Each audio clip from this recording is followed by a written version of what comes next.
Hey, what's up, everybody? True Boxing here. Thank you for coming back to Get Hit with the Truth. So today we are continuing the True Boxing annual top 10s as we are going to look at my number 2 super welterweight in the world right now at 154 pounds, the reigning undefeated IBF champion Bakhram Murtazaliev.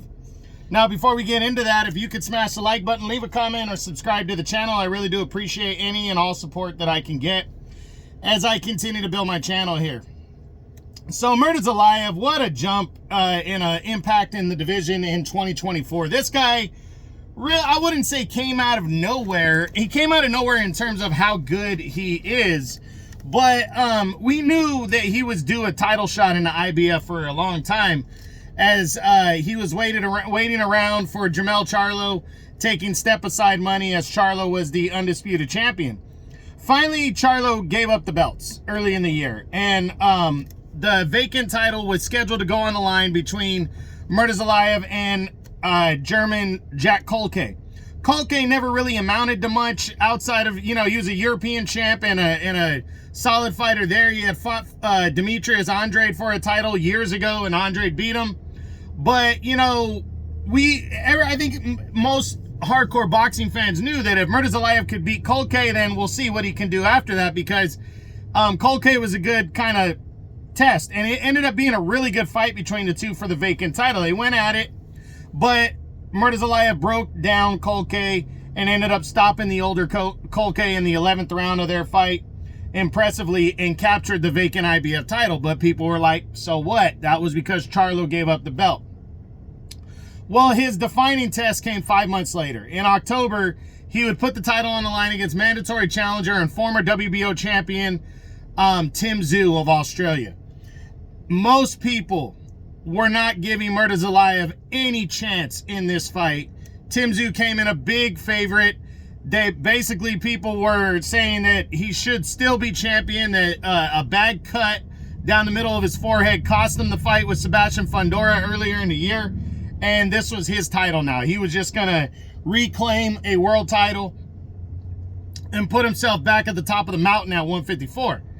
And I picked Tszyu to win the fight, just like everybody else. But I did warn everybody that Tszyu had the kind of style that would fit Bakhram Murtazaliev's style. And the fact that Bakhram was a bigger fighter as well, I felt like Tszyu could wear him down, but I did feel like Bakhram stood a solid, decent chance to pull out, to end the fight. And I felt, even if Tszyu won, I felt like it was going to be a close, competitive bout, and that, Tszyu would pull it out. But man, Bakhram came in just so determined, and he fucking crushed Tim Tszyu. He destroyed him in only 3 rounds and became the IBF, retained his IBF title. A lot of people were looking at that as a title win. No, it was a title defense, but it did, cement him as a legitimate player at 154, and look at how high it shoots him into the top 10. I mean, it was a destruction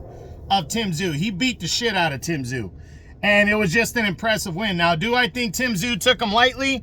Probably, but I also think he's better than we thought. So, a big-time win for him. Overall, he's 23-0 at 17 knockouts, 31 years old, so not old at all.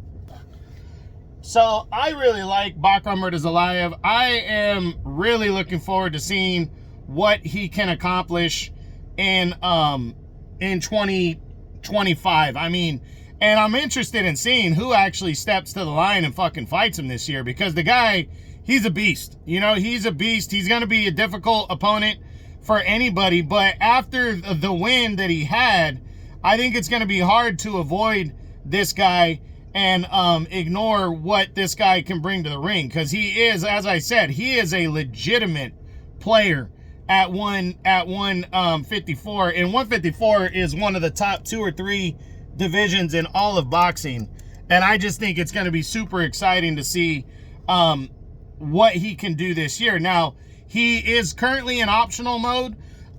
We know another PBC guy is sitting at the top in Erickson Lubin, but it's been rumored that Lubin is going to fight somebody else to become the mandatory challenger. So Bakhram could be fighting somebody else. Now, The question is who's going to step up and go after him? That's the huge question on everybody's mind, and I'm really looking forward to it. You know, there's fights with Madrimov if he beats Virgil Ortiz, the winner of that fight.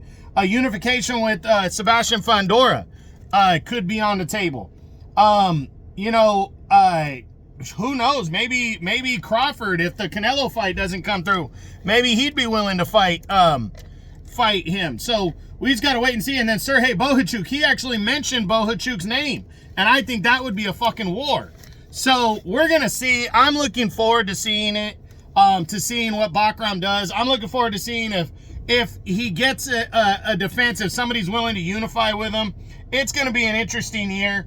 I hope people do not just purposely avoid the guy, because he absolutely deserves his props, and you can't really ignore what he did. So we'll see what happens, but that's it. That's what I got. That is my number 2 super welterweight in the world right now at 154 pounds.